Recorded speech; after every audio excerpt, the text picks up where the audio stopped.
dan memberkati setiap anak-anakmu yang mendengarkannya. Bahkan yang ditayangan ulang, Tuhan menyertai dan memberkati, mengurapi mereka juga. Dalam nama Tuhan Yesus, haleluya. Amin. Yuk, mari sama-sama kita dengarkan firman Tuhan pagi hari ini, sebelum kita melakukan banyak aktivitas dan mengawali setiap kehidupan kita. Pastor Daud ambil dari 1 Korintus pasal yang kedua. 1 Korintus pasal yang kedua. Haleluya. Ya, sebentar dulu ya. Ini ada bunyi dering. Tidak enak kalau ada yang masuk-masuk. Ya, Pastor Daud ambil dari 1 Korintus pasal yang kedua ayat yang ke-9. Ya, demikian firman Tuhan. Tetapi seperti ada tertulis. Seperti ada tertulis. Apa yang tidak pernah dilihat oleh mata, apa yang tidak pernah dilihat oleh mata, dan tidak pernah didengar oleh telinga, dan yang tidak pernah timbul di dalam hati kita, hati manusia, semuanya yang disediakan Allah, semua yang disediakan Allah untuk mereka yang mengasihi Tuhan. Sekali lagi saya baca, tetapi seperti ada tertulis, apa yang tidak pernah dilihat oleh mata dan tidak pernah didengar oleh telinga dan yang tidak pernah timbul di dalam hati manusia, semua itu, semua yang disediakan Allah untuk mereka yang mengasihi Dia. Haleluya, praise the Lord. Ya, artinya begini saudara, ya, bahwa semua yang menjadi keperluan dan kebutuhan kita sebenarnya Tuhan itu sudah tahu. Ya, Tuhan sudah tahu. Nah, kita harus percaya betul dengan firman Tuhan ini. Karena yang pasti adalah saudara, ketika kita diciptakan Tuhan dan dihadirkan Tuhan di dalam dunia ini, ya, kapan kita lahirnya? Contohnya seperti orang tua kita atau kakek-kakek kita. Kenapa mereka lahir di tahun 50-an? Kenapa mereka lahir di tahun misalnya 1900 sebelum merdeka malah? Kok kita bisa lahir di abad yang ke-20 ya, atau di abad yang ke-19 atau ya sesuai dengan waktunya Tuhan. Dan itu artinya saudara bahwa Tuhan sudah mendesain setiap kita, hadirnya kita di dalam dunia ini, skedulnya, waktunya itu Tuhan sudah tentukan. Seperti Pastor Daud lahir 1971. Ya, kenapa Pastor Daud lahir di tahun 1971? Karena Tuhan punya rencana buat saya ketika saya sekarang berumur ya 50 tahun lebih. Nah, itu artinya Tuhan sedang prepare kehidupan saya untuk di zaman, di waktu yang sekarang ini menjadi berkat bagi Tuhan. Nah, ini yang harus kita sadari, saudara. Ya, jadi kenapa Tuhan hadirkan kita lahir misalnya tahun 2000 gitu ya. Nah, nanti ketika di masa-masa saudara sudah waktunya dipakai Tuhan, maka saudara akan banyak sekali melakukan hal-hal yang sebenarnya bukan karena kekuatan kita, yang sebenarnya bukan karena maunya kita, tapi sebenarnya karena maunya Tuhan.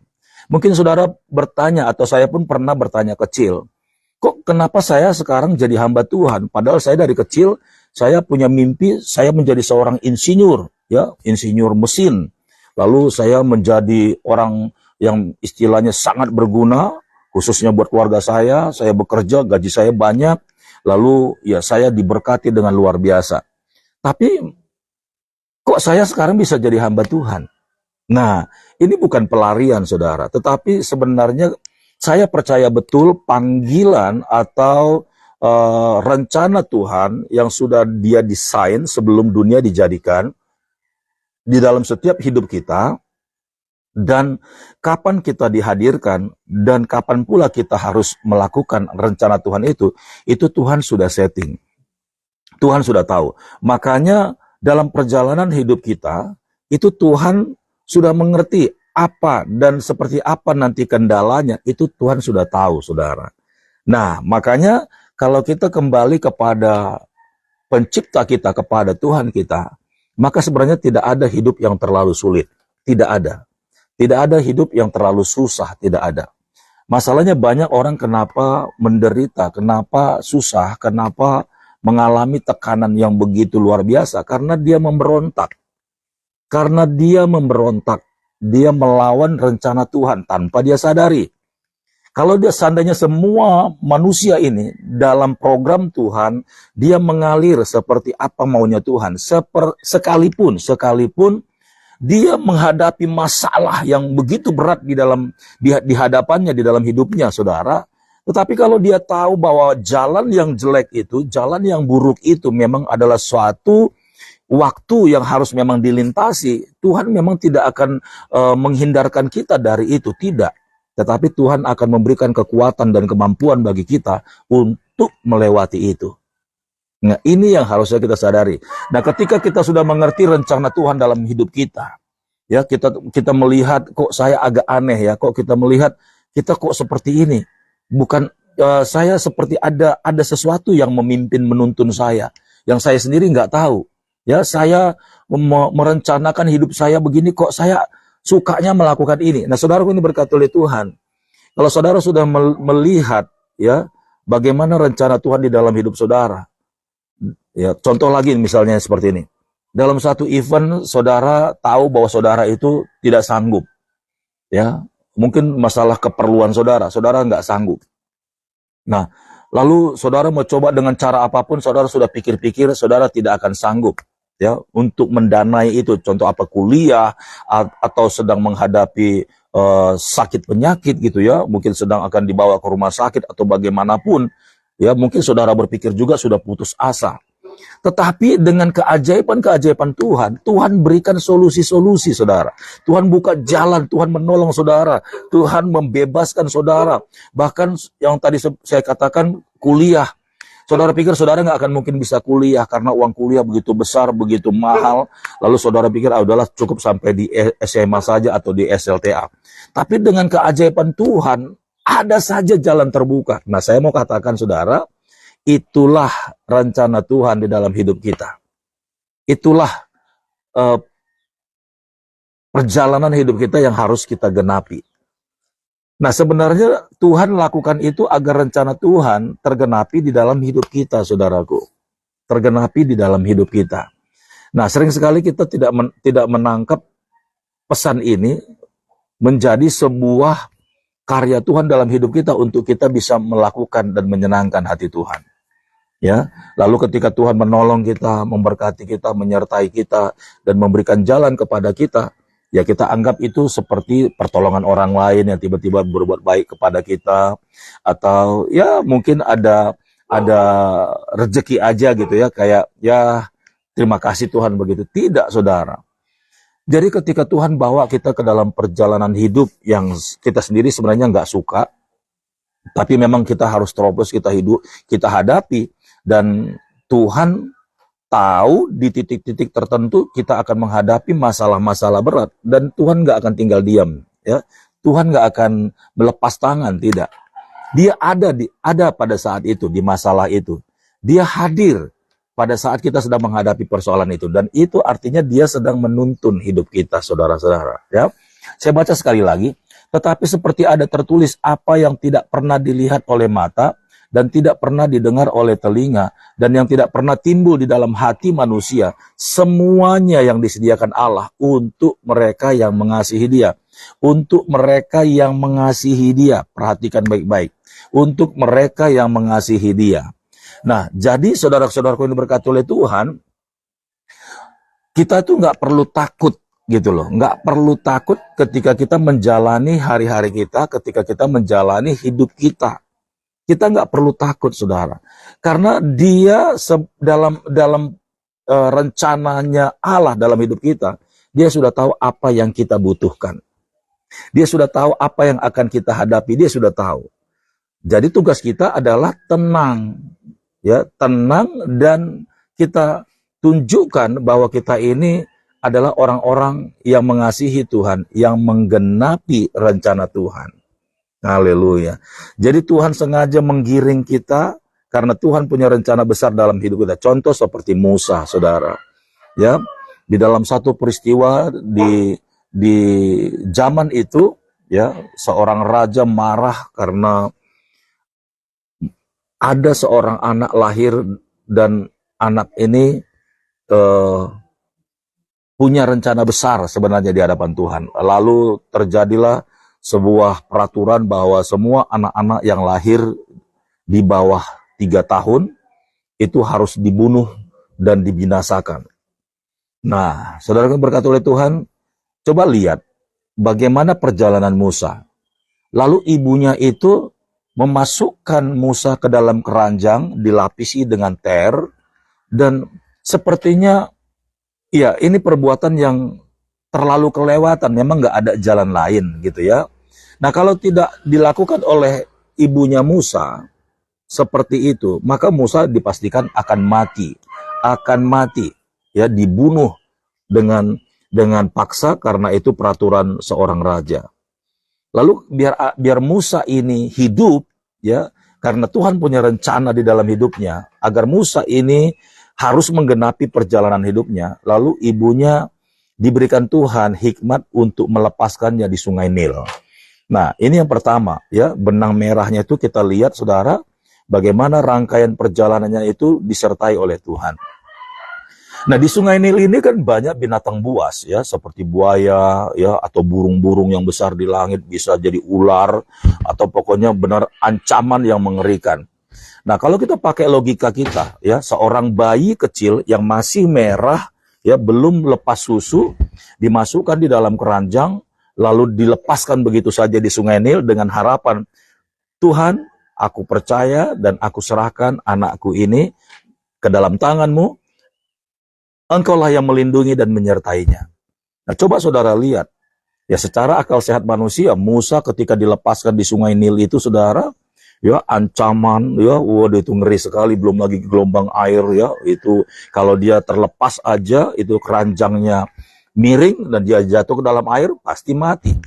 Tetapi coba kita pikirkan secara logika saja.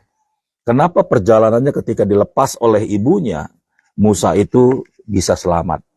Itu artinya Tuhan punya rencana di dalam hidupnya dan Musa tidak boleh mati.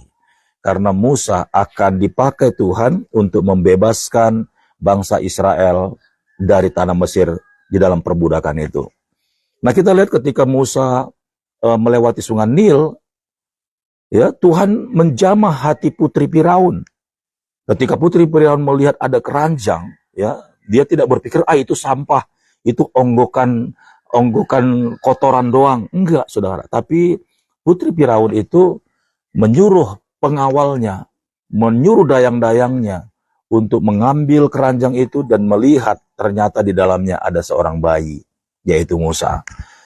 Nah lalu karena putri Firaun ini dijamah Tuhan, ya bisa aja sih sebenarnya putri Firaun ini tahu, ya karena sekarang sedang ada peraturan bayi-bayi sedang akan dibunuh, ya khusus buat orang-orang Ibrani. Nah, pastilah putri Firaun ini menyadari pasti ini keturunannya orang Ibrani, pasti ini anak-anaknya orang Ibrani, pasti ini ya mereka yang ingin melarikan diri agar mereka selamat. Tetapi itu bukan rencana manusia, itu Tuhan yang suruh. Lalu putri Firaun melihat itu, dia jatuh hati karena melihat parasnya Musa itu cantik, ya, imut-imut, wajahnya merah, ya pipinya tembem karena masih bayi, lalu diambil sama putri Firaun dan dirawat, saudara. Dan itu sebabnya kenapa Musa tinggal di Mesir, karena putri Firaun mengadopsi dia menjadi anak angkatnya dia, saudara. Lalu Musa besar di sana, dirawat, ya, besar, kemudian disekolahkan, dia ikut pendidikan di Mesir, ya, pendidikan raja-raja, ya, semua pengetahuan dipelajari, baik sejarah-sejarah, karena di Mesir ini, ya, kebudayaan manusia di sana dapat dilihat, dan itu sebabnya kitab Kejadian itu adalah yang menulis Musa. Ya, biar kita tahu Musa itu orang yang cerdas karena dia sempat belajar di Mesir. Nah lalu apakah Musa tidak menyadari bahwa perjalanan hidup dia, kenapa dia ada di Musa sementara dia adalah orang Ibrani? Nah, coba saudara lihat. ketika orang Israel dibantai oleh tukang pukul orang Mesir, ya, maka Musa melihat itu, hatinya perih dan nyeri, dan dia tidak kuat, bukan karena takut, tetapi karena dia sayang dan kasihan dengan orang-orang Israel saat itu. Maka yang dibunuh oleh Musa itu adalah tukang pukul atau pengawal-pengawalnya buruh-buruh yang ada di Mesir. Lalu dia bunuh, dia kubur di pasir, dan kemudian besoknya lagi dia lihat bahwa pengawal-pengawal itu begitu kasar dan sadis terhadap orang-orang Israel yang menjadi budak saat itu. Lalu Musa itu membunuhnya lagi, dan kemudian karena dia tahu bahwa Raja Firaun mengetahui kisah itu, bahwa ada tukang-tukang pukulnya, mandor-mandornya itu mati, hilang, dan ditemukan di pasir, dan Musa pun melarikan diri. Nah, saudara lihat, perjalanan panjang Musa itu dalam kendalinya Tuhan, dalam kontrolnya Tuhan. Semua yang dialami Musa itu, ya, itu adalah pekerjaan Tuhan. Kenapa sedemikian bagusnya perjalanannya? Untuk apa sebenarnya? Tapi yang pasti, agar rencana Tuhan digenapi. Nah, saudara, kalau kita tahu bahwa dalam setiap perjalanan hidup kita ini, ya, kita tahu bahwa semuanya dalam kendali Tuhan, seharusnya kita tidak perlu stres. Nggak usah banding-banding hidup kita dengan orang lain. Nggak usah kecil hati kok orang lain sudah punya istana, kok kita belum. Ya, nggak usah banding-banding orang lain sudah punya segala sesuatu, kok kita belum. Atau sebaliknya, saudara. Orang lain ya masih biasa-biasa saja, tapi kita sudah melejit cepat sekali. Ingat teman-teman, itu semuanya bukan karena kuat dan gagahmu. Itu semuanya bukan karena Tuhan tidak mengerti. Tuhan sangat tahu kenapa hidup kita sekarang ini seperti ini. Itu adalah karena rencana Tuhan. Jadi tadi seperti ayat ini mengatakan begini. Semua yang disediakan Allah untuk mereka yang mengasihi Dia. Mengasihi Dia. Jadi bukan karena kita rajin ke gereja lalu Tuhan berkati, tidak, saudaraku. Ya, bukan karena kita sering baca firman Tuhan, gini ya, baca Alkitab, lalu kita semakin diberkati Tuhan, tidak. Ya, saudara tidak serajin orang ke gereja pun, kalau memang Tuhan ingin, ya, memang waktunya Tuhan untuk digenapi di dalam hidupmu, Dia pasti akan memberkati kita, saudara. Dia pasti akan memberikan semua apa yang kita butuhkan. Tetapi ingat saudara, kita harus tahu bahwa semua yang diberikan Tuhan di dalam hidup kita ini, itu semuanya untuk menyenangkan Dia, menyenangkan hati Tuhan. Ya, jadi kalau kita mengerti firman Tuhan ini, maka kita akan dengan mudah mengatakan contoh seperti ini. Tuhan, dalam pelayananku, ya, saudara bilang begini, dalam pelayananku, aku terlalu lelah Tuhan. Aku setiap kali ke gereja jauh, dan ya saya berkali-kali ganti mobil, berkali-kali ganti transportasi dari bus ini atau dari outlet ini ke outlet ini, dan dari jalan raya ke rumah juga jauh Tuhan. Nah, lalu saudara mulai bertanya kepada Tuhan, Tuhan, saya butuh kendaraan, ya, apakah sepeda motor, apakah mobil. Nah, ketika Tuhan tahu, saudaraku, bahwa memang waktunya itu sudah tepat buat saudara, maka buat Tuhan kendaraan itu tidak sukar, saudaraku. Ya, memang itu sudah rangkaian, itu menjadi suatu fase ataupun bagian, memang untuk mendukung pelayanan saudara, untuk mendukung kegiatan kita di dalam pelayanan kita di gereja, atau mengunjungi orang, atau untuk melayani orang-orang. Ya, itu pasti akan Tuhan berikan. Dan itu sebabnya di ayat 9 ini jelas sekali, ya. Coba kita baca pelan-pelan. Tetapi seperti ada tertulis, apa yang tidak pernah dilihat oleh mata. Nah, lihat. Yang nggak pernah kita lihat pun, itu sebenarnya Tuhan sudah siapkan, gitu loh. Tuhan sudah adakan, sekalipun belum dilihat mata nih. Ya, belum dilihat mata. Tapi sebenarnya Tuhan tuh sudah siapkan, gitu loh. Sebagai alat pendukung buat kita. Jadi jangan khawatir, saudaraku, jangan khawatir. Ya, jangan khawatir. Haleluya.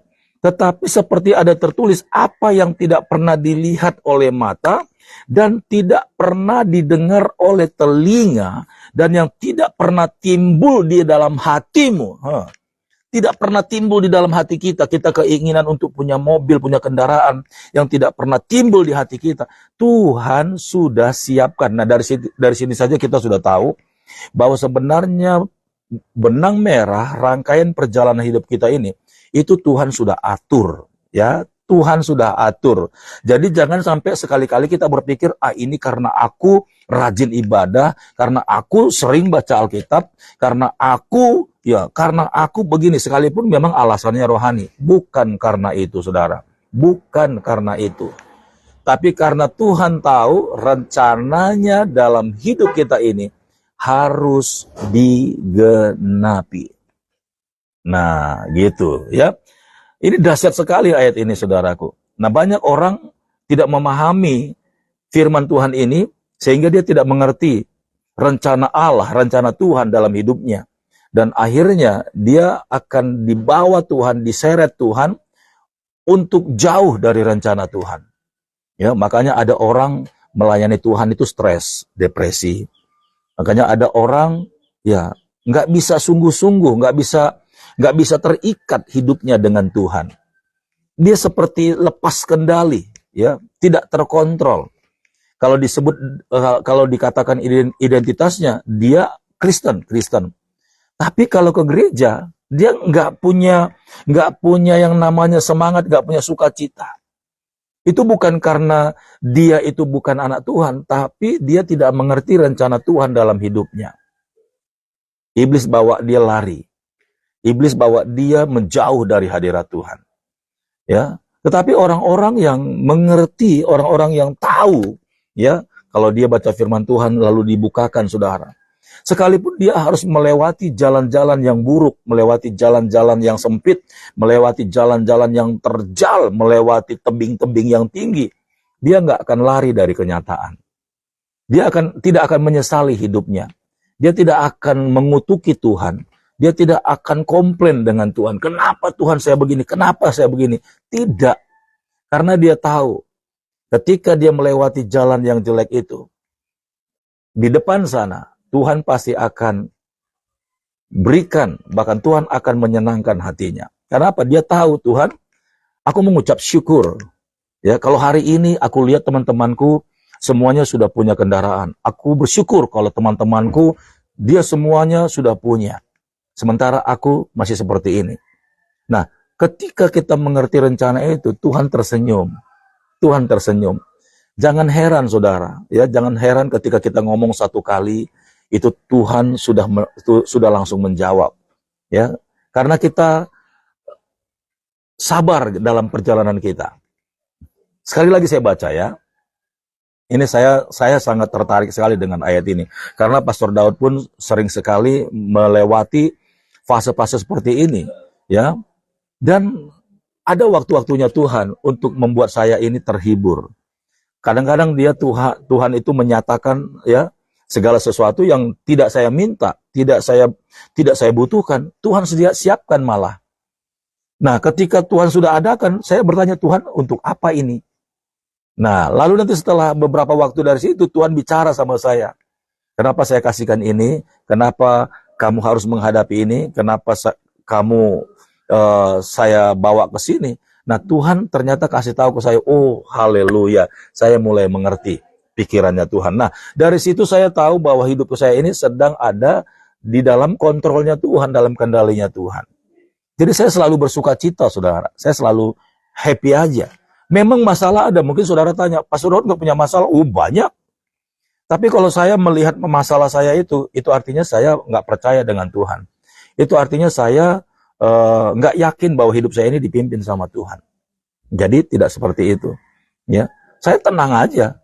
Kalau memang sudah Tuhan tentukan harinya, tahunnya, bulannya, oh itu pasti ada. Nah, jujur saudaraku, saya nggak pernah bermimpi punya mobil, nggak pernah bermimpi punya mobil, karena kekuatan saya, ya saya tahu saya kerja pun bukan seorang pegawai yang istilahnya di perusahaan besar atau punya gaji banyak, enggak. Saya asli full timernya Tuhan. full timernya Tuhan. Ya, ini saya kesaksian sedikit. Nah, ketika saya belum menjadi pendeta, saudara, tapi saya sudah jatuh cinta dengan hadirat Tuhan. Sekalipun awalnya saya ini cuma berdiri di depan menjadi singer, ya, saya setia. Kadangkala saudara ibadah 3 kali, ya, saya dari pagi-pagi jam 8, selesai jam 10 sampai jam 12 istirahat, nanti ada lagi ibadah sore. Ya saya bertugas. Kadangkala lagi hujan saudara, hujan pagi-pagi itu, hujan deras apalagi musim hujan. Saya harus terobos saudaraku, sepatu sampai becek, ya kan, sepatu sampai becek, baju sampai basah. Nah kadangkala saya naik ke mimbar itu, ke mimbar gereja, itu badan sudah kuyup. Ya, jemaat-jemaat semuanya sudah datang, saya langsung berdiri. Shalom, selamat pagi, saudara-saudaraku yang berkati oleh Tuhan, apa kabar? Itu gembala sidang saya lihat baju saya lekat di badan itu basah semuanya. Lalu gembala saya hentikan sebentar, lalu saya disuruh naik ke ruang atas karena di atas itu ada setrikaan. Dia bilang, kita ini dulu, kita tunggu sebentar, 10 menit, biarkan Pak Daud ini menyetrika bajunya agar tidak masuk angin, katanya begitu. Nah, lalu saya lari ke atas, ya, istirahat ditunda 10 menit, kemudian saya setrika, itu real itu. Saya setrika, kemudian udah rapi, lalu saya menyetrika, saya turun ke bawah setelah saya setrika, saya memimpin puji-pujian lagi. Nah, berlangsung saudara, sering sekali terjadi seperti itu. Nah, saudaraku, apa yang terjadi? Nah, lalu saya berdoa sama Tuhan, Tuhan, Engkau tahu kan, ya, saya simpel aja saudara, Engkau tahu kan bahwa saya ini ibadahnya itu begini-begini, pokoknya saya sering Tuhan kehujanan, saya sering masuk angin, kalau saya naik motor pun Tuhan atau naik oplet itu ya begitulah gitu ya, selalu kena hujan. Nah, saya berdoa simpel aja, doanya begini, dalam sukacita saya nggak ngotot saudara, saya bilang begini, Tuhan, boleh nggak sih kalau malaikatmu di surga lagi nyapu surga, debu surga itu, tolong dong Tuhan, debunya aja jatuhkan ke rumah saya.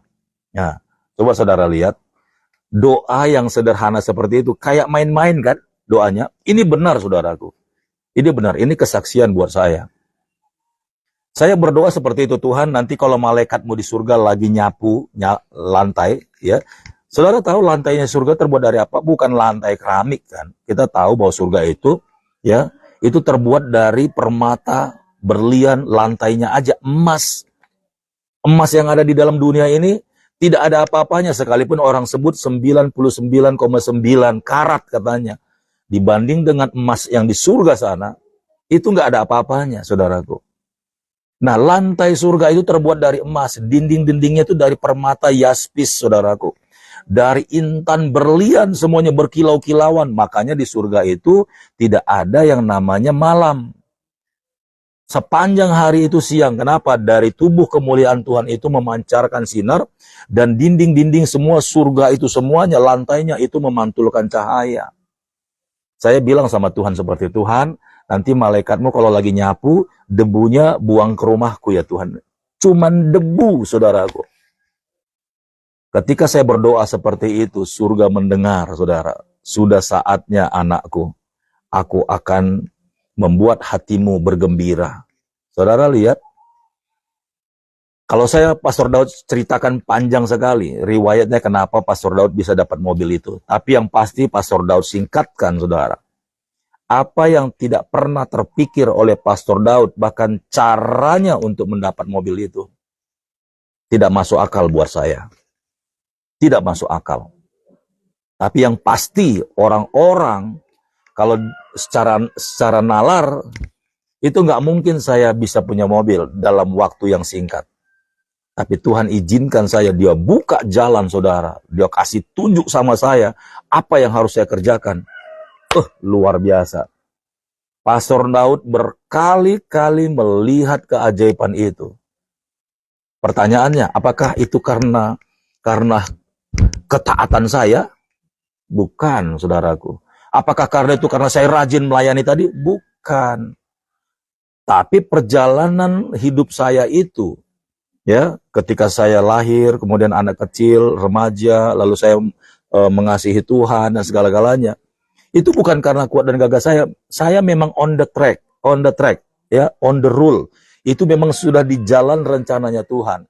Dan ketika saya menghadapi kendala, menghadapi hujan, becek, dan masuk angin dan segala-galanya, itu Tuhan tahu. Tuhan tahu. Makanya ketika saya sudah mentok di situ, ya, ketika schedule banyak, ya, jadwal terus banyak sekali. Nah, Roh Kudus suruh saya untuk bicara sama Bapa. Nah, gitu. Lalu saya ngomong simpel aja, doa saya tuh bukan Tuhan aku minta mobil, Tuhan aku begini-begini, gitu enggak. Tuhan, Engkau tahu kan, aku melayani sering masuk angin, hujan Tuhan. Tolonglah Tuhan, gitu ya. Nah, Roh Kudus ingatkan saya, coba ngomong begini sama Bapa di surga. Tuhan, kan malaikatmu itu kalau nanti malaikatmu nyapu di surga, debunya buang dong Tuhan ke rumah saya. Oh, luar biasa saudaraku.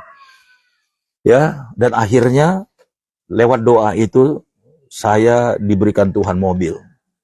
Nah, apakah itu mobil itu untuk, ya, seperti orang-orang dunia yang tidak mengenal Tuhan?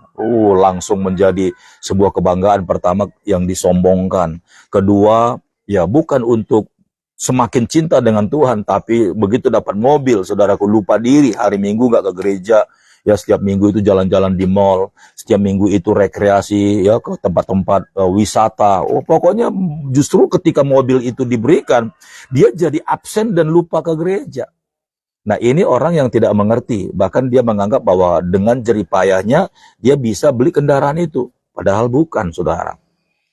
Ya, jadi Roh Kudus kasih tahu kepada saya harus berdoa kepada Tuhan seperti ini. Dan jelas, ketika saya dapat mobil itu, saya tahu itu bukan karena kuat dan gagah saya tahu itu bukan karena sebenarnya saya rajin melayani, bukan. Itu bukan karena saya rajin berdoa, bukan. Bukan karena saya sering tugas di gereja, bukan. Tapi memang Tuhan sudah siapkan tracknya itu, nanti di sini, kamu pasti butuh ini. Untuk mendukung perjalanan ini, kamu seperti ini. Nah, gitu ya. Jadi ada pos-pos tertentu, titik-titik tertentu yang kita belum pikirkan, yang kita nggak tahu apa yang terjadi, ya. Apakah minggu depan, bulan depan, tahun depan, ya. Kita nggak tahu nih. Tapi Tuhan sudah siapkan. Bahkan kita sampai terbingung-bingung. Dengar baik-baik, saudara. Itu sebenarnya Tuhan siapkan untuk menggenapi rencana Tuhan di dalam kita. Agar kita ini tidak lupa diri. Nah, ayat yang ke-10, karena kepada kita Allah telah menyatakan oleh Roh. Sebab Roh menyelidiki segala sesuatu, bahkan hal-hal yang tersembunyi dalam diri Allah. Nah, jadi jelas bahwa hidup kita ini di bawah kendalinya Tuhan. Ya, jadi pagi hari ini Pastor Daud ingin memberitahukan kepada kita, tetap semangat. Tetap bersukacita, tetap kuat. Apapun yang hari ini kita hadapi, sekali lagi, mungkin gak enak yang kita hadapi, mungkin berat, bikin menyesakkan dada, bikin kita kelenyengan, ya, bikin kita bisa dikatakan stres. Nah, justru di saat-saat seperti inilah iblis masuk, ingin membawa kita lari. Ingat teman-teman, ingat saudara-saudaraku, Yesus ketika selesai dibaptis, dia dibawa Roh ke padang gurun. Ya. Lalu di padang gurun dia berpuasa 40 hari. Nah, saudara lihat arti berpuasa? Itu masuk ke dalam kesengsaraan awal, saudaraku. Menahan makan, menahan hawa nafsu. Dia haus, badannya sempoyongan, saudaraku, gak ada tenaga. Tapi justru di titik-titik seperti itu, iblis bikin kecoh pikirannya. Iblis bilang apa pertama? Yesus, jikalau engkau benar anak Allah, ubahlah batu itu menjadi roti. Ya, menurut saya kalau secara logika, ya memang benar, Yesus lagi butuh roti karena dia lapar. Iblis tahu bahwa Yesus itu anak Allah. Dan dia ingin membatalkan, menggagalkan rencana Bapa di dalam Yesus ketika dia akan melaksanakan penyelamatan di dalam dunia ini. Coba kalau seandainya Yesus secara manusianya mengikuti permintaan setan dengan tanda kutip, memang kamu nggak tahu iblis, aku ini Allah dan aku ini pencipta. Apa saja dalam dunia ini bisa kuberikan, bisa kulakukan. Kamu mau lihat bahwa saya ini Allah, kamu mau lihat bahwa batu ini bisa jadi roti. Kalau seandainya Yesus lakukan itu, nih iblis, kamu nih memang dasar ya. Lalu Tuhan Yesus di depan iblis itu, dia berfirman, hai batu, jadilah roti. Tuing, jadi roti. Wah. Sepertinya Tuhan Yesus itu menang, mempertontonkan kuasanya. Tapi sebenarnya di dalam roh, Yesus kalah. Karena apa saudara Yesus kalah? Karena diperintah sama setan. Diperintah sama setan. Hai Yesus, jikalau engkau anak Allah, rubahlah batu itu jadi roti. Disuruh kan? Setan lagi nyuruh Tuhan Yesus. Hai Yesus, jikalau engkau anak Allah, perintahkanlah batu itu jadi roti. Iblis sedang memerintah Yesus untuk melakukan sesuatu. Kalau seandainya Yesus melakukan, memamerkan kuasanya di hadapan iblis, maka sebenarnya Yesus sudah jatuh. Yesus sudah kalah. Ya, karena apa? Karena Yesus mau diperintah sama setan. Dan itu sebabnya Yesus jawab begini. Dengarlah hai engkau iblis, bahwa manusia itu tidak hidup dari roti saja, tetapi apa yang keluar dari mulut Allah. Nah, saudaraku diberkati oleh Tuhan, 3 kali Yesus diuji. Ya. Lalu dia dibawa ke bubungan bait Allah. Iblis bilang begini, ada firman Tuhan, bukankah firman Tuhan berkata, bahwa Allah Bapa akan memerintahkan malaikat-malaikatnya untuk menatang engkau sehingga kakimu tidak terantuk sampai ke batu? Artinya begitu jatuh langsung malaikat datang menatangnya sehingga kakinya tidak sempat menginjak tanah. Iblis ingin menaklukkan Yesus dengan firman, jikalau engkau anak Allah, jatuhkanlah dirimu dari atas bubungan ini.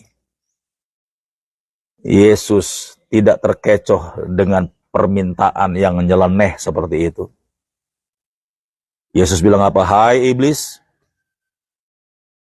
janganlah menguji atau mencobai Tuhan Allahmu.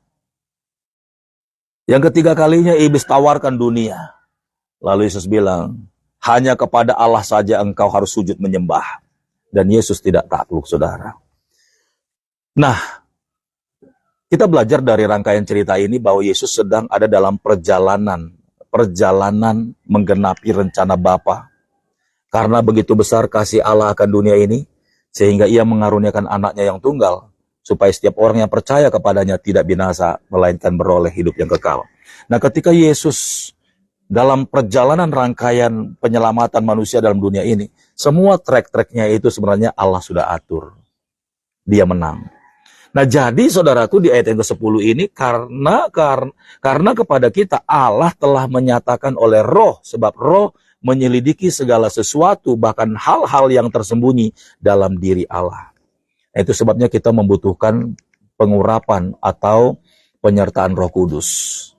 Nah, ketika kita kembali lagi ke awal pengajaran pagi hari ini, ketika kita menghadapi banyak hal, tanya Tuhan, minta Roh Kudus kasih hikmat, agar kita ini tidak teriak, tidak menangis, tidak komplain dengan Tuhan, tidak marah, tidak mengutuki Tuhan.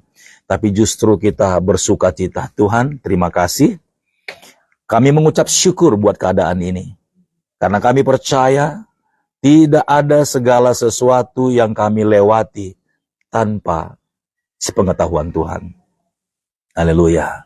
Ya, jadi kita bukan hanya dibawa ke dalam kesengsaraan saja, tapi nanti ketika Tuhan sudah tiba waktunya untuk membuat kita bersukacita melihat keajaiban Tuhan, ingatlah saudaraku, ingatlah apa yang tidak pernah kita pikirkan, apa yang tidak pernah kita lihat, bahkan belum kita minta kepada Tuhan, itu Tuhan akan adakan. Itu artinya jelas bahwa hidup kita ini on the track-nya Tuhan. Hidup kita ini sedang dalam menggenapi perjalanan rencana Tuhan. Jadi bukan karena kuat dan gagahmu engkau punya apa-apa saja dalam hidupmu, bukan karena kepintaranmu, bukan karena kecerdasanmu, bukan karena kerja kerasmu, bukan karena sekolahmu, bukan karena usahamu itu, bukan saudara. Tapi Tuhan ingin apa saja yang terjadi di dalam hidupmu, itu semuanya diberikan oleh Tuhan, digenapi oleh Tuhan untuk menggenapi rencana Tuhan di dalam hidupmu. Untuk apa? Untuk menyenangkan hati Tuhan. Jadi Tuhan tidak akan sungkan-sungkan memberkati orang dengan kelimpahan yang luar biasa, yang tidak pernah kita bayangkan Tuhan jadikan kita. Ingat saudaraku, jangan lupa diri. Itu semuanya untuk melayani Tuhan, untuk menyenangkan hati Tuhan. Dulu mungkin saudara berpikir saudara adalah orang susah, orang miskin, orang sengsara. Dan sekarang di balik Tuhan, saudara menjadi orang-orang miliarder. Ingat saudara-saudaraku, jangan sombong. Karena semua itu Tuhan jadikan sebenarnya agar engkau menjadi berkat, semakin menyenangkan Tuhan, semakin menyenangkan Tuhan. Ketika kita ada di posisi yang terbaik saat ini, katakan sama Tuhan, Tuhan, ini bukan karena jerih payahku. Ini bukan karena kuat dan gagahku. Ini bukan karena kepintaran otakku Tuhan. Tapi aku tahu, Engkau memberikan kesempatan seperti ini dalam hidupku.